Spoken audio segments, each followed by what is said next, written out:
I'm very honored to be able to introduce our next guest here.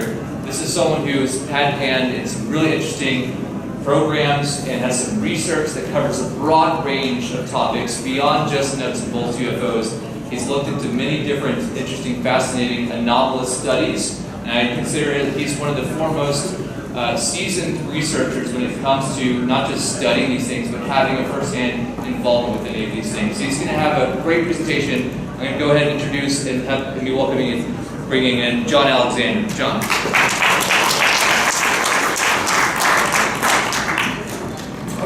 First of all, I apologize. I have far too much material, and some of this will be very much like fire hose. I do have this is my most recent book. I've got 2 copies left, if anybody interested in that.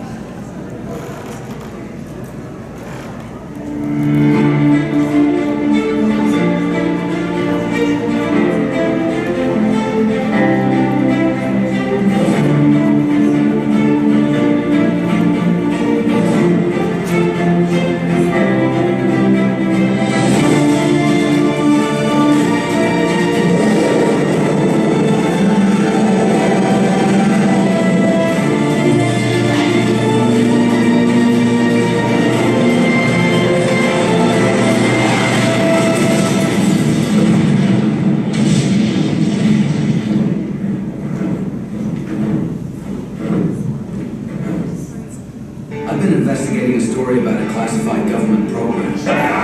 What you're saying is that you were a psychic spy, a Jedi warrior.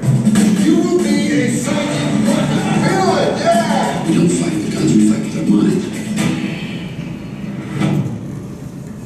Good night, huh? Hi, how you going?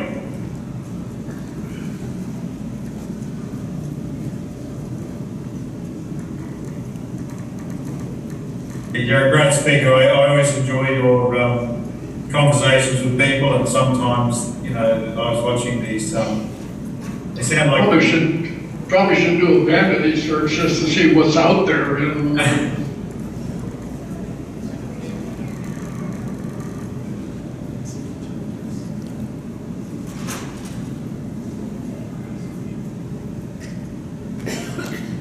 Well, one of the big problems, of course, is people hear what they want to hear, not necessarily what you said.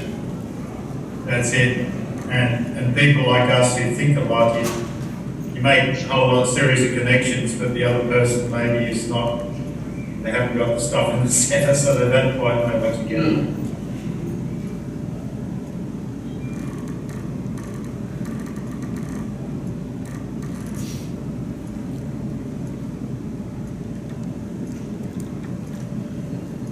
Again, if I had a one-slide presentation, we could talk for a full hour on the one that's up there now. But the point is that you have all of these phenomena. I've been involved in studying on all of them, and it is my personal bias that all of these things go together. We had some questions on consciousness and things, and I think that others, but even cryptozoology, and I can make that argument. Give a number of presentations to different groups, so this is getting a little bit better. But it used to be if you have like near-death experiences, I've done with shamans, we've been in over 100 countries around the world, the remote viewing aspect of that. And all of these things actually go together. It's interesting with many of the groups that they don't know that the others exist, so they see it as totally separate. I think it's totally integrated. Now, what's my position on UFOs? First of all, they must exist, just because by definition it means there's something flying that you don't know what it is. That doesn't answer, you know, what are they? So my personal experience began in '47, and I've had 2 minimal sightings. I think we'll definitely get to one of those at the time. First of all, what do you mean by a UFO? How do you define that? I got low balls of light. I got craft miles across, and thousands of variations in between. So when you're talking about a UFO, you see them, you know, in your own mind, what it is, hard, wrong, things like that. But the point is, there are so many variations in there.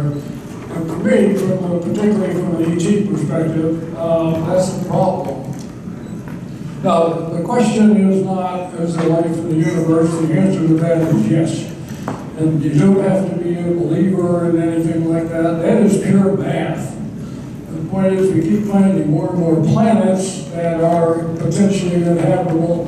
Last number I got, this is 100 billion, and that's in our galaxy. For the universe, 19 sextillion, what that means is 19 with 21 zeros after it. So if you just went to probability that the chemicals or electrical things happened and life evolved from that, the answer is yes, there's almost undoubtedly sentient life out there. Now this is what we call, what I call the spectrum of beliefs, from debunkers and skeptics on one hand, up to do they exist, crashes, reverse engineering, and finally, are aliens among us. Now, what's interesting, there's a Gallup poll that says 20% of the global population thinks that ET's here wandering around. I'm up in the upper left category there with that UFOs certainly exist. What does the Pentagon says? And the Pentagon says nothing. It's a big stone building with about 29,000 people working in it with about 30,000 opinions. So, and they certainly don't agree a lot. The good news and the bad news, we've been hearing, what Bryce was talking about. The government doesn't know what the government knows. That's kind of the bottom line is most of them don't care. Now, that's very different from the groups that attend workshops like this, but there are a few who become passionately involved. The paradox has been that we generally, the public thinks that the government's incompetent, with the exception of UFOs, where they're omniscient. Now, how do these programs get started? My experience is that most of them start from the bottom up. I'm going to talk about what I call the HEP, or Advanced Theoretical Program, Physics Program that I ran. You had OSAP, which is Lukoski, and HEP with Lou Elizondo. But these are where you have people, what happened with Lieutenant Colonel at the time. People ask what you do as a freelance colonel, was in a position to do a lot of things. It makes stuff happen. So we do that, and that's kind of where it happened. And then you get some support, and we'll talk about that. If you're interested in the OSAP program, I do recommend this book, the Skinwalkers at the Pentagon. This will follow on to the secrets of the Skinwalkers, they call them, George wrote. But it tells you how it happened. Some of it gets a little detailed into contractual material and all that. But now, one of the things I emphasize is there's a huge difference between individual interest and institutional responsibility. Even for people having, I get to one. Well, my point here is you got 4 million government workers. They're just like the general public. Many of them have had their own experiences. So we act out. We guess that you got 480,000 people working in the government who think they've seen something called a UFO. They do investigate, but now this is a group that I put together. This had started in 84 to 88, actually went longer than that. Point is, we had all the services involved, intelligence community and aerospace. To participate, you had to have the top secret and the SCI level clearances and be interested. It was literally an old point at this because at that time, all the guys involved were men.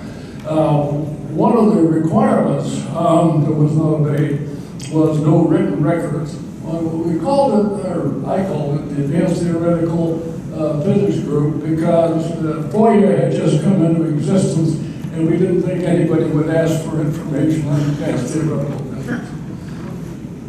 So this is the background. We'll talk about some of these things. It's going to go fairly fast. This was our going in position. Roswell happened and looked at it, what the hell. can't figure this out. Remember the Raiders of the Lost Ark at the end? They were packing it up, putting it in the suit and saying, we'll come back and visit this later and see if we can figure out what it is. And from what we're hearing last week, maybe our going position was right. The Condon report is key. And the point is the impact of Condon cannot be underestimated. Now the question to Condon, this was the 1969 report, was not do UFOs exist, they were, are UFOs a threat? And haven't had an overt invasion in 70 years since, so I think he was right. Now one of the problems is when you read it, and the conclusions are very different from the body of the text, because there are some pretty damn good cases actually in the Condon report, where Condon wrote the recommendation conclusions but didn't participate in the study itself. So what do we know? I'm going to talk about cases, satellites, and all of these things happen. Again, the time frame here is important. We're talking mid-80s. We're going to go fast here, but the point was we had already seen the rapid acceleration changes, high-angle turns, stealth technology, which was really just coming to the fore at the time, in interaction with electrical signals. We had lots of eyewitness reports, many of them highly credible, military astronauts and whatnot. And they were at distances. A lot of people think, well, it's just a light in the sky, and you go out here doing watches down and you see, looking for things like. Now, one case I'll get to, I talked to the guy, he says, oh, you mean the one I touched? So you're talking about interactions that from a great distance up to very close. We know about physical effects of radar, physical materials, signal transmission, and the highly maneuverable. This was an important case that was early on. RB-47 was an early ELINT bird, meaning electronic intelligence bird. They were flying along over the Gulf there. This went on for about 90 minutes, and what was key about it is they actually picked up a 3 gigahertz signal. And this was studied in some detail. The point is that they had radar confirmation at several points on there. Looked at it, but don't know what this is. But the lengthy case that was well studied. Another question is, why don't satellites swim? The answer is they do. And if you look on the data on this is 1984. And what you have here is the satellite is in geosynchronous orbit, meaning way out there, very cold. The field of view is staring at the Earth. And what you see was something that was quite warm, flew by. That's an infrared signal. You see down there in the lower right corner, as it came, the reason it gets darker, and that's because it's, whatever it is, the object is getting closer to the Earth. Studied it, and again came up with, I have no idea what this is. Use this as this is an example of infrared satellite imagery. The point in the lower right corner, that's looking at SeaTac Airport, which is pretty hot. That's your jets going on low. The upper big blotch there, that's Point Barrow, Alaska. And you go, what in the world up there would be creating a thermal signature like that?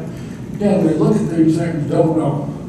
Went into NORAD headquarters. I was being a smart ass one day, and they were giving a briefing on things in general, and I said, raised my hand and said, do you ever get things that are, accelerate very fast or high angle turns? And they said, oh, UFOs? Yes.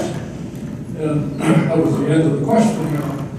But the point is they were Cash Landrum, many of you will know, I think is one of the cases. I did actually get involved in this later when I had been with the Department of Army Inspector General's office.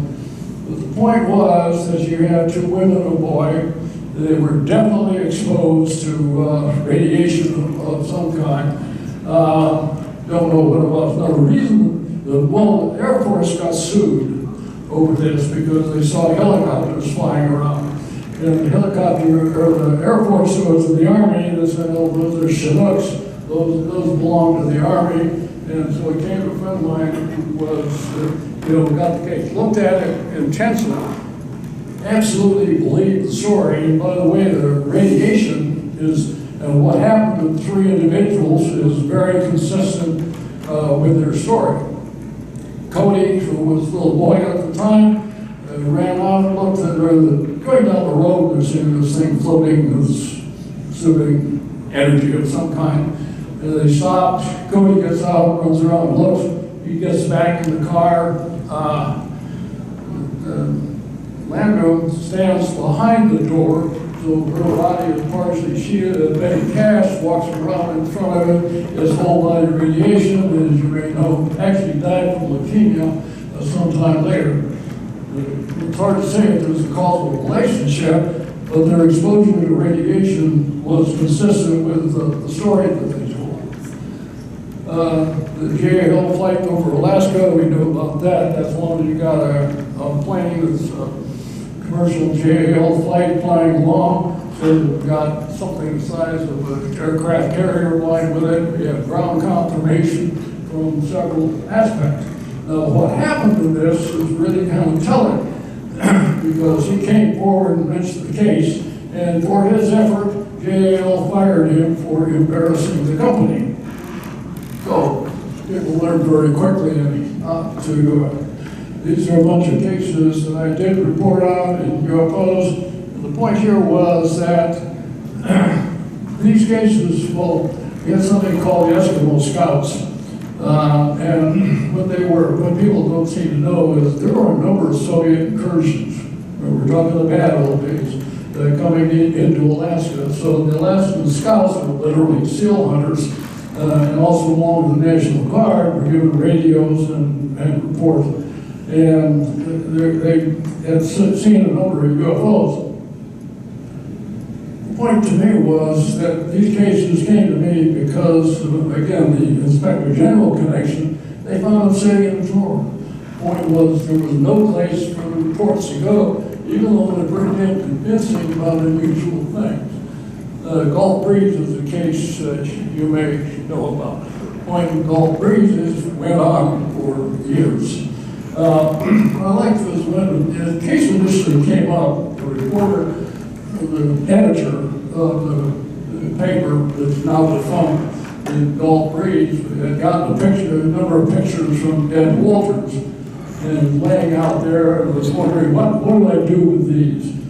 And then his parents came in and looking and said, well, what's this? He said, I don't know, it is a UFO picture, but I don't know what to do with it.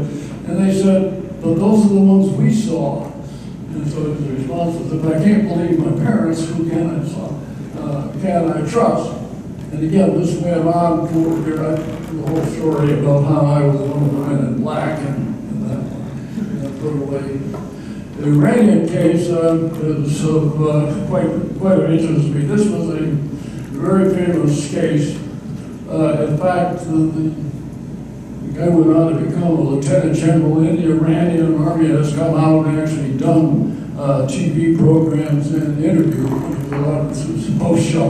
This was going on the Shah. The point here was that they see a UFO from Tehran and several other locations. They send the jets up and they go rolling in. And as he does, the electronics sort of gets shut down. And then he went to activate to fire a missile, and then everything gets shut off. He banks and he comes out, and the electronics come back on. Of particular interest to me, when it was ASCO, I had all of the tactical directed energy that the Army was developing at the time on my purview.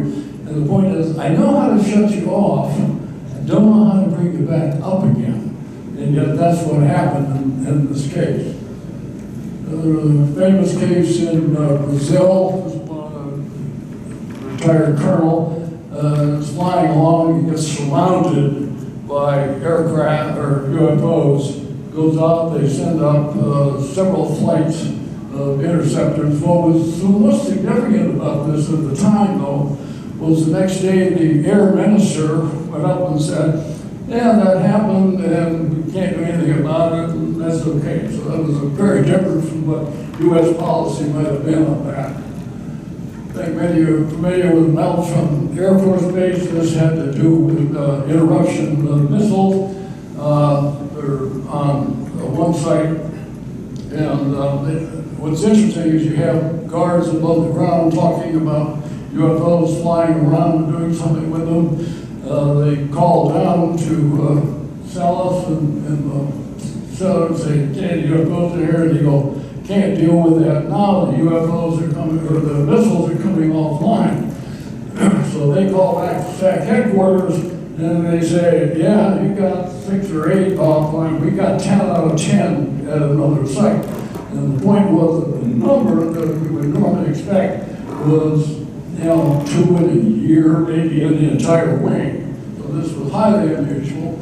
Bob Salas, many of you know, this was the guy who was down as launch control officer. When I say it gets stranger, if you talk to him, he became a contactee a number of years later. There's a book on that.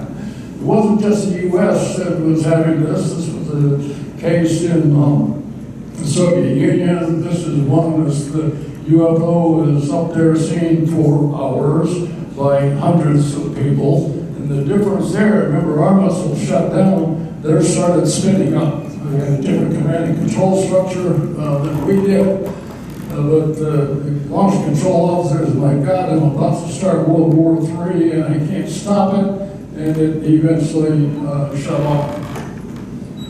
This is one, I think, one of the best cases. You may know Chuck Hall. Jim Pennison is the guy that when I first called him up and said, "Can you tell me about this?" He said, "I'm talking." He said, "Oh, you mean the one I touched?" And there's now books and whatnot. You wrote one of those. But the point was that you had many witnesses, and unlike a lot of cases, this is one that gets stronger over time. More and more evidence has come in that supports it. And one of the things, of course, as you know, there was landing, because they've got heavy podcasts and things sitting on the ground. This is when Jim had walked up and touched it, the indentations. And of course the radar, but I liked is that one of the things was that one of the bunkers that's heavy on this, we talked about because they had radiation readings, and this was always this rabbit hole. I think it was Nick that came up with, "Oh, you mean they have radioactive rabbits?" But the point is that this case went on, 60-some witnesses, lots of verification for it about that. Belgium, same thing, we had interaction. Brower was then a lieutenant colonel who was chasing these things, the UFOs, and reporting on it. The point is, I got not involved, I was doing a study for NATO, and people had heard about this and called me aside and said, "Hey, is that yours?" We go, "No, we have no idea what that is." So the problem here in studying this hard signal noise, trying to figure out what's accurate, what's not, and the high strangeness, and for the most part, I think it's in the too tough to handle bit. We had that. There were a number of areas that instead of saying, "Boy, that's really tough and we'll work on it," it was, don't know how to deal with this over this, and lack of funding and incompetence. This is the history of the studies that went on. This is a case, this is one of the best cases of the time. You got a helicopter that's flying back from a transition, you see something flying at it.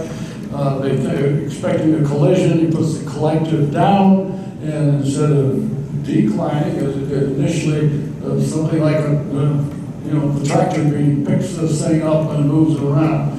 And again, over time, we've had more witnesses come forward, and they've had the number of people on the ground as well as those that were in the aircraft at the time. This particular photograph is very interesting. It's a government photo. It was taken from a plane, and it's one of the few where you have that's shooting from the top down.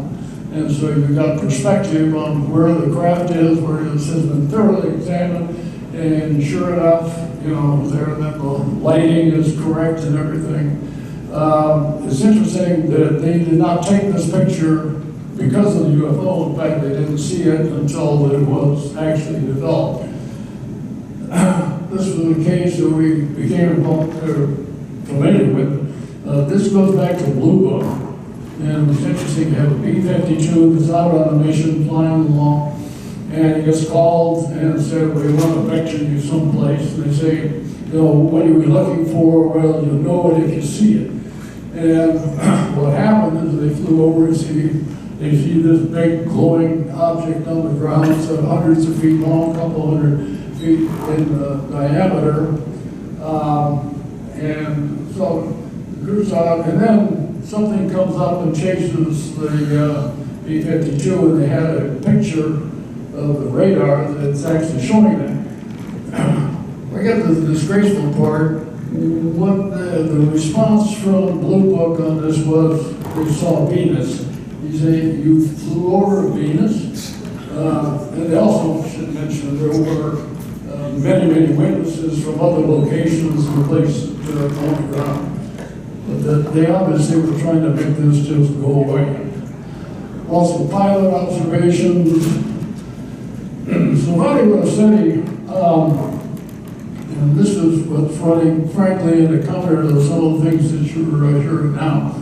I finally got ready to go and address some funding, so I had there was a meeting that was set up between another general officer and General Abramson, who at that time was the director of SDI, which you know is Star Wars. Now, at that time, that was the biggest program in the Department of Defense. And that's why we had transitions that you guys with money, because up until this point, everybody had to pay their own way and weren't funded. One of the things that happened, we started the thing, and I did UFO one, we're going around the room. I've got people from various agencies with me and whatnot. And about 5 minutes in, I go, wait, who are you guys really? Back around the road, and all this is what we're trying to talk about. By the time we were done, he said, wow, well, you got my attention. He says, I'm doing some hairy stuff, but if I get caught doing this, I just can't afford that risk. That's from a programmatic standpoint. I will say, you had a $5 billion program, and the gun knife were out, we did end up cutting a budget. But the point was, I can't afford, just from a political perspective, political being Congress and money and whatnot. And the UFOs were a bitch. What he did say is, look, we're going to be monitoring more of space than we ever have before. If you can tell me what to do, I'm willing to include it in the algorithms. He became friends with Bill Coleman. And Bill was interesting because he was the chief of public information for the Air Force. It was brought in, and he had to be interviewed by the Secretary of the Air Force, who said, well, you know, we got this UFO there, Blue Book was ongoing, and that'll be under your purview to answer it. And Bill responded, well, I am not unbiased.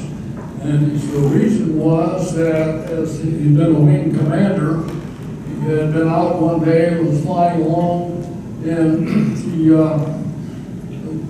the long story, but anyway, what happens is they're flying a test flight back to towards Mississippi, and this UFO's up there, and all of a sudden zips down and gets down on the ground, down close to the ground, going along. He says, I'm a little farm boy, and I see this round circle going around, and there's dust that's coming up, whatever it is. I mean, it's physically pulling the dust up off of the ground. By the way, he went on to Jack Webb. I had a program that worked with Jack Webb. And unfortunately, he had told me he had 105 or 107 what you call high strangeness cases, high credibility and high strangeness, and he's kind of saving them. Unfortunately, like many of this is one where some of the transitioned out. Dean Judd is quite important because Dean, a personal friend, we discussed these things many, many times. He had been the chief scientist for STI. He was also NIO, was the National Intelligence Officer. What happens in the NIC, it goes back to the battle days, but the situation was different. You can't go to the president and say, well, CIA thinks this, and DIA thinks that, or NSA thinks something else. You've got to have a coordinated position. So this was the person responsible for bringing together all of the Southern science and technology, new space infrastructures very, very well. And we had served together on boards. But the point was, now, this is one of the, use this, some of you know Lou Elizondo. And the point was, I compared the studies, what we did with what Object did, and what you find is, with everything that they said, we already knew that 30 years ago. $22 million cheaper. Look at the 5 observables. These were the things that were designed by or came out from the official study on it. And one that I point to is a really key case, they say high acceleration. Milton Torrid case, if you can find it, was involved when that first came out. This was in the UK, when the UK had released the study. The point is, he's on triple alert off of Laken Heath, gets sent out again, goes there and finds something the size of an aircraft carrier floating over the UK. In his case, he decides to ripple Mighty Mouse missile, fairly small, but at the time, the point is, we're talking 1957. This thing takes off at about Mach 500. So when you start talking about, is this foreign technology, we didn't have anybody who could use Mach 5 at that time, let alone Mach 500. The other is transmedium travel. This is one of Monterey Island where you're seeing things that are going into and out of the water, in space, in the air. Well, the point is they can transition without any difficulty. Corso, Bill was a friend. We knew about Corso before the book came out and had examined him in fair detail. The picture, that's Hal put off and George Knapp and me with Phil early on. George was supposed to be the ghostwriter for it. Long story how that didn't work out. But the point was that we looked at all of the technology claims that are in the book. All these technologies says claim from Roswell and UFO, and in fact not true. And it ended up writing him a long letter saying, hey, here are all the things that are wrong. And they were simple things like, is Adelphi, Maryland, not Adelphia, to know the Cold War was not a cover for fighting ET.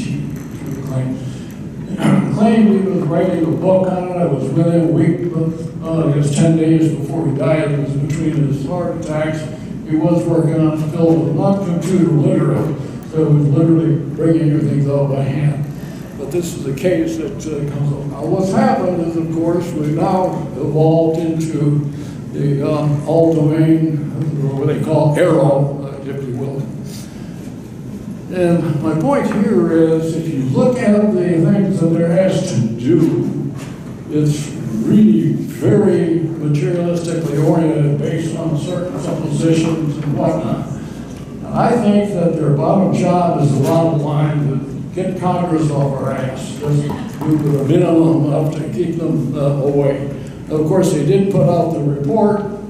I think the important thing, the positive sides were, they said people could take it seriously and it could be reported. And it did establish what was then the UAP working group that evolved into ARROW. And the negative, lots of secrecy, lack of hard data, and I think it was degradation of the public trust. We're seeing that more and more. It's kind of like Rush coming out and saying, you haven't been telling the truth. And this is an example that just came out Jeremy Corbell got this. This is in May of this year. And the point is, this is in California, Camp Wilson, and you have lots and lots of witnesses. You have the UFOs and all that. And his point is, none of this went to Arrow. This is long after the office has been set up. But it says this communication process is not nearly what you will think it would be. Same with NASA. The committee just came out with a report. I'm frankly not very optimistic. NASA has been overtly hostile. I know of them destroying material and downgrading. And also they began, of course, with some very limiting assumptions about they start basically the ET hypothesis and whatnot. We'll say at least you got Bill Nelson there, who's been much more receptive. And along with this, you've got one of the reports that did come out that was the balls that they are seeing flying along. I said most of it 10,000, 30,000 feet. They did just declassify that picture where a sensor system, and you see it in the inside the circle there. And they are seeing these in many, many cases, many areas, and no idea what they are, how they show up. So are there more questions and more UFOs and what's going on? This gets to one of the key ones, the most controversial is there a legacy program? And this is the thing that Gershon's is talking about. And what you do have is some material that has come out where they've done materials research. They have not found unobtainium as far as I know, but what they do say is the engineering that has been done is at a caliber that is beyond human capability as far as they know. And again, there's a lot of key people disagree on whether or not this exists. Rest you just heard about, again, I would just say I've got some very high-level sources who say, yeah, believe me. This is kind of, I didn't realize it. George Knapp and Jeremy Corbell said they'd known about it for 14 months. That's a historic picture. I didn't realize until recently that I'd taken it, but I was at this conference, one of the speakers down in Huntsville, Alabama, and I saw that's George Knapp, and I don't know if you know Chase Stratton, but Stratton was the NIO, the Naval Intelligence guy who was running the program. In the front there is Travis Taylor, that you know from Ancient Aliens,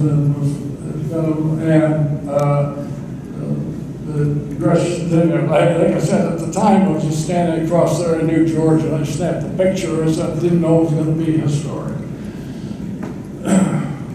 So this, I think, is one of the problems. As Rush came forward, he said, hey, the Pentagon wants to develop weapons. And my argument has been all along, it ain't about weapons. It's about understanding a fundamental different source of energy, which would have geostrategic implications. If you understand how you do that, you can make the Middle East irrelevant and not have to deal with the problems we have now with shortage of energy and whatnot. Interestingly, I know Gary, he's a fantastic researcher. He actually has the Nolan Lab at Stanford University, has been integrally involved in these studies for a number of years, and came out and said, hey, ET was here and may be here now. It's interesting that scientists of this caliber would come forward and make those statements. This I put on the plus side, this is the Galileo project, which is in the civilian sector, but again, what you have is Harvard astronomy department getting actively involved and saying maybe ET. Very different than we've done before. I'm going to go very fast here, saying it's not the greatest story never told. Disclosure has happened and happened and happened. You've had all of these key people, presidents and key leaders around the world to say, and the point is, what does it say? Countries have come out and said, here's all of these. said, we've been warned that you can't say this because terrible things will happen if you mention ET is real and that. And this has been, frankly, more than the response that we've seen. Now, you did see, actually, this is interesting, the question is quote as well. And so the phenomena, this is the famous training memo. What was interesting to me is this is at the time it was written, the classified memo to the Air Force saying, hey, this is real, take it seriously, and what they did not say. And this is one where, there's no mention of Roswell, a crash, or bodies in it. For the UFO community, they simply won't take yes for an answer. You still hear them. The government has always denied it. No, they've been saying it's been real for 70 years. The other is a confirmation. You keep saying this is going to be a paradigm shift. No, in my view, confirmation of what you already believe is not a paradigm shift. Now, there are reasons, of course, for classification. Most of those have to do, I think, with the sensor systems that are involved. How good are your sensors? You don't want a potential adversary to know what you can and cannot see. The other thing is, why would you not be involved? And I think this is really underestimated here. Start with the potential for embarrassment. I mean, up until recently, you mentioned UFOs,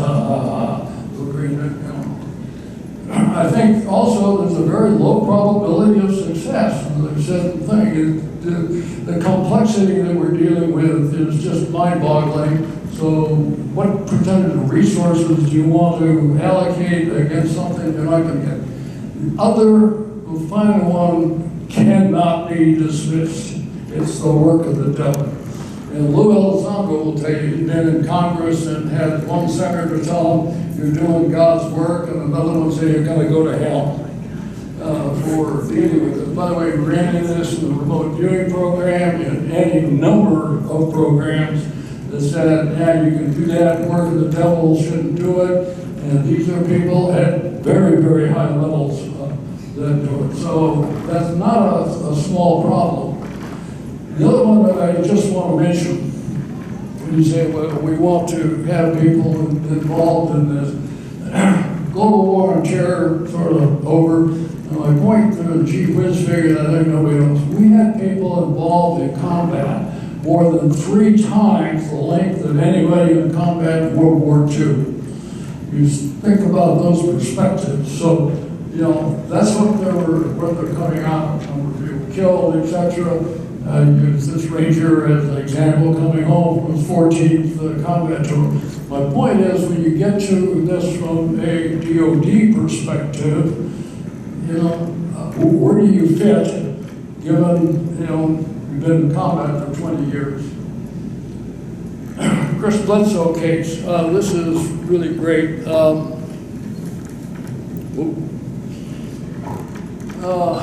Okay. Chris Bledsoe is one of the cases that I heard about. He was on the Cape Fear River. He and his family, sons with him, and they're going fishing in January. And he leaves the group, and they built this huge bonfire, and it's going back up the hill. It's a short distance away. And here's, so he comes back. A short time later, the truck's moved, the fire is almost burned out. He thinks he's been gone for maybe 20 minutes. And his son is hiding, chased by creepy crawlers out there and whatnot. Everybody's scared. And so they throw their stuff in the car and go home. But it doesn't stop there. When he gets home, sees something, entity peeking in the window. He goes on, at that time he lived on about a 5-acre plot. And he looks out with somebody, so he goes outside, and whatever it is, creepy crawler starts chasing him. And he runs off, and finally he stops, and he goes, okay, you got me. And entity telepathically says, you don't understand, we're here to help. And about that time, Chris Jr. came, and entity disappears. Point is, next day, around noon, he's thinking, damn, I haven't taken my medicine. And he had Crohn's disease for at least 12 years prior to this, and has not taken another pill since. So the point was, whatever it was, we're here to help, had done away with Crohn's disease. I said he films more above the other dude and whatnot. Films horrible all the time. Why would I believe that? Fast forward a few years, my wife and I are down there, and he takes us down to the Cape Fear River, same place where things happened, and is describing the case to us. We come back up, it's during twilight, it's just getting dark a bit. We're laying against the car, my wife and his other Emily are in the back seat of the car talking, and he's pointing, there's where this happened, there's where that happened, and all of a sudden he goes, oh, I think they're here. And within just a few seconds later, the thing pops into view and goes zipping off. And, you know, this was one of the things, I saw that. That's what it definitely made me a believer. We had a burning tree. It was interesting. This thing caught fire from the inside. There's a picture taken by a friend of mine. Smoke isn't theirs. It just shows up on the film. And the question of boards, because she's seeing this stuff all the time. I get pictures from him, have been for years now, every week or two, it gets more in. And he thinks they seem to respond to his consciousness. This is just a feeling of what kind of thing. It can actually be, as I said, he records this stuff all the time, sometimes at very, very close range. The whole thing, there's a new book that's out called UFO God. I wrote one of the forwards for it. Would mention that we were filmed, if you're watching Beyond Skinwalker Ranch, a new one, the episode on Chris will run on the 25th of July. Would mention that the crew was really impressed with the amount of stuff that their crew actually caught and were able to film. The point is, I've been involved also in interspecies communication for some period of time. The question that I raised is this some form of communication that's taking place? If so, we certainly don't understand it. As I mentioned, the thing I come down against the ET hypothesis, not because events don't happen, but just because it's far too simple an explanation. And there have been reports of interactions between humans and non-humans throughout the entirety of human history. But I think what's emerging, even though it's been around for a while, and John Keel talked about this whole notion of ultra-terrestrial, i.e., where are these things coming from? Is this the extraterrestrial sort of thing? The question there is, how do you get there from here, as opposed to interdimensional sorts of things, temporal, this time travel, spiritual entity, ghosts, thought forms, the whole host of things that are there that could account for part of it generally don't get included. This was John Mack, and I definitely agreed on these. This was, kind of one of the bestsellers. And the point here is the sex with humans and interactions with the gods have been just around throughout the entirety of human history, all cultures. I guess one of my questions is, why are there so many different kinds of ET, and have they divided up the world? Because you hear of different sorts of ETs in different areas. I mean, you came across the cosmos, and you split up like mafia families take over, which area certain groups can provide. So one of my questions gets to why is it that, if you think we ought to be studying the UFO phenomena, why do you not expect the government to be involved in other studies as well? I mentioned Skinwalker. One thing I will mention is one of the things that came to my mind that is now emerging more prescient is what I call the precognitive sentient phenomena. And this was from watching, because what would happen is, these phenomena kept morphing. and no matter what you would do, it seemed to know how we were going to respond, how are we going to investigate before the event even occurred. But most importantly, whatever it was, it's in charge. There's no doubt about that.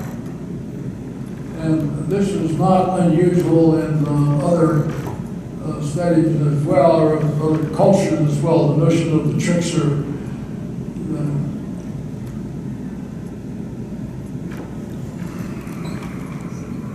Wow. I will fly through some of this, just and catch me separately or whatnot. But the point is that there are all of these other phenomena, and they tend to be related. As I mentioned, Elizabeth was the head of my doctoral committee. Death and dying significance. This is a case, this is Pam Reynolds' case, and the point here is, the question is it real? She was in her young 30s and aneurysm deep in the brain. Question whether she should operate or not, but because she had young children, kind of a 50-50 chance of survivability, so they went ahead with the operation. Now in this, they stopped her respiration, they stopped her heart, they drained all of the blood from the body, and they had a stethoscope that's looking at the cortical activity of the brain. By medical definition, this is death, okay? I mean, all of these things have succeeded, and yet what happened was, she was in the operating room, she was up there floating around, she was able to see where people were, describe what was going on. The gee whiz thing is, well, she described the song, and there's a screeching sound, and I said, yeah, everybody who's been in neurosurgery talks about the noise when the cranium is open. And the point was that she was aware of the music because they were playing Hotel California. She thought it was inappropriate because the words were you can check in, but you can never check out. Rajesh, this is another case where an anesthesiologist had similar experiences. Again, most of the NDEs are not instrumented. They happen outside. These are the few cases where the patient is totally instrumented at the time. Point to Evan Alexander, no relative, but a good friend. And where Evan is, I think, so significant is that he was a neurosurgeon for 25 years, so certainly a total skeptic on what this might be. And went on, and he has this fantastic experience that goes on for a week. But one of the main things here is during this, he has an escort who takes him around a butterfly, female butterfly, that he meets in his exam. Evan had been adopted at birth. They knew there were other biological parents ended up marrying and having other siblings, but they didn't know anything about them. After this, he comes in and he finds this picture of this, it turns out was his biological sister who had transitioned, and says, that was my guy. Another case that I think is totally critical here is Mary Neal, and I like her because in her case, she's kayaking, goes over and is stuck underwater for 30 to 35 minutes. And the point is, you can't hold your breath for that long. She eventually breaks free from the kayak, but in doing so, breaks her legs. And she comes out forward, body goes downstream, and is eventually picked up. And then the miracles really start. They carry her, she's in northern Chile, and they finally get her out, put her on the kayak, and take her out to the road where the waiting ambulance is to take her to the hospital, except there are no ambulances in this part of Chile.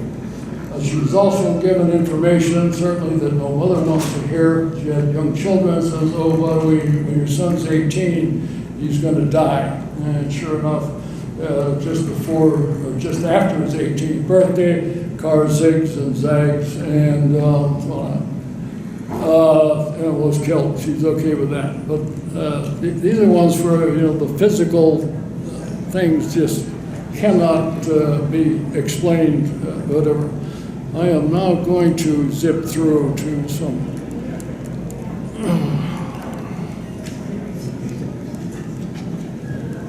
This gets into post-mortem communication, and I'll throw in Chico because he's important.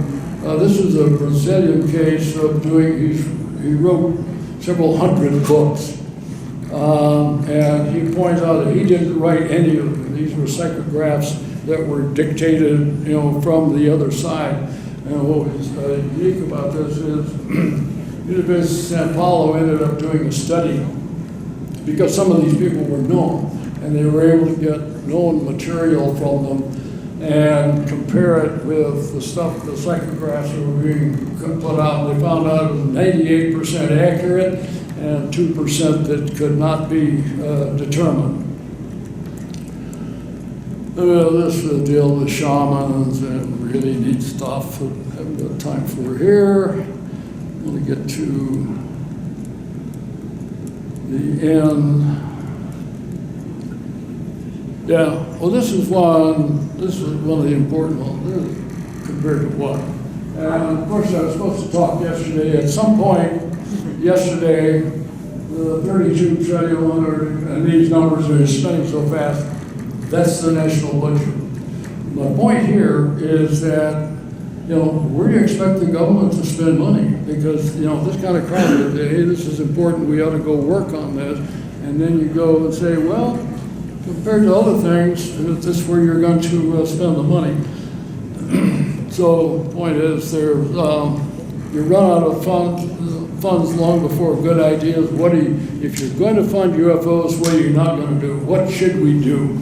My approach here is something like the Human Genome Project. And this is where you get lots of countries involved, the best and brightest, many universities, but one of the key issues would be how do you do data sharing? This is a project that came in ahead of schedule and under budget and terribly, terribly complex. So that's sort of what's needed.